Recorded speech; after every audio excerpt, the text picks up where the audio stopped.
surreal. Perhaps that best describes the mood throughout our country and the world as we continue to confront the dreaded COVID-19 virus and the healthcare crisis it has unleashed. Even houses of worship have now fallen victim to this pandemic, and the Diocese of Springfield has not been immune, as I discovered earlier this week. It's now a familiar sight: closed churches, empty parking lots, and vacant schools. An unprecedented time for the Catholic Church, says Monsignor Christopher Conley, rector of St. Michael's Cathedral in Springfield. And in contrast to other times of emergency, the church is a place where you could go to pray. I think back to even 9/11. People went to their church naturally to be in community and to pray. This time's very different. We're told to, and with good reason, to keep the churches closed. On Monday, March 16th, Springfield Bishop Mitchell Rosansky issued further directives regarding efforts to prevent the spread of the coronavirus in the Catholic parishes throughout western Massachusetts. Effective March 17th, all churches, chapels, including adoration chapels and oratories, were to be closed until further notice. All diocesan pastoral offices were also closed, with many staff members working from home. Monsignor Conley assured the faithful that even though Catholics cannot come together to worship, they are still praying as a community. It reminds us of the great importance of the faith and how much we should all cherish the sacraments and our life together as a community of faith. But for those who at this time cannot go, they're dispensed from the obligation. So the obligation doesn't exist. They need not be there. And as soon as this crisis is behind us, thanks be to God, we'll be back right to our practice of the faith as we're used to. Superintendent of Catholic Schools Daniel Baillargeon also issued guidelines for remote learning.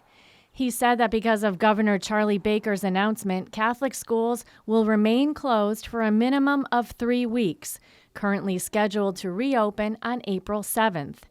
The Catholic Schools Office will continue to monitor the state's response to this situation and recommend action based on any new information or mandates.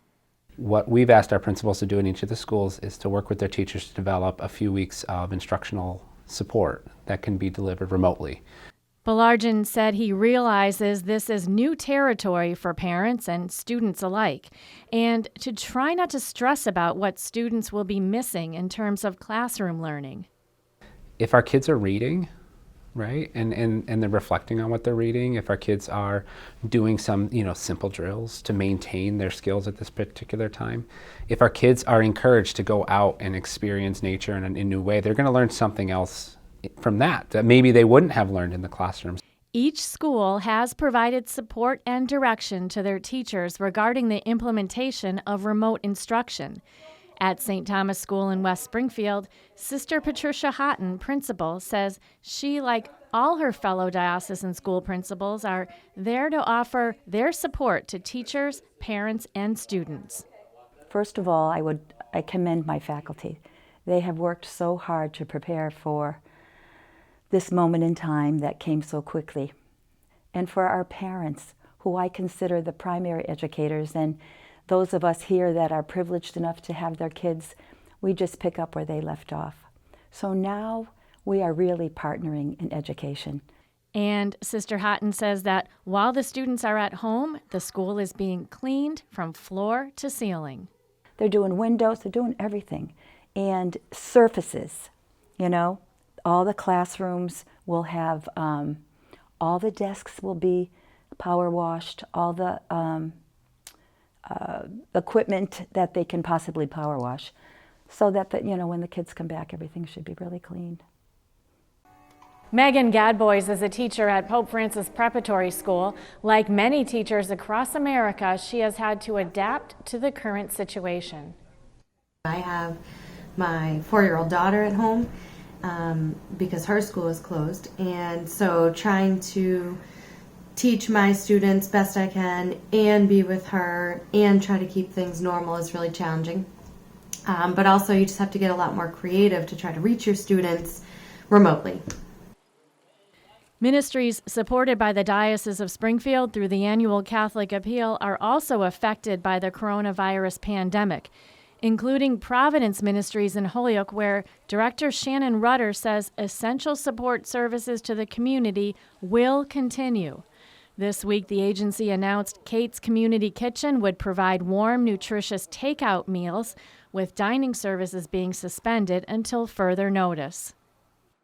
Even though we're suspending our dining room services, we will be having to-go meals that are being distributed right outside in our parking lot at Kate's. We are also really happy to say that we're going to remain open at Margaret's Pantry, and this is because our already small but really dedicated staff is determined to continue to meet the needs of our community. Rudder says her agency appreciates support from the annual Catholic Appeal, a fund that is needed more now than ever before. We are fortunate to be in a community with a huge, generous heart.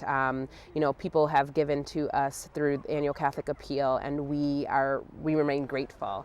Now's the time to really consider to deepen that giving because we continue to be in service to this community that so needs us.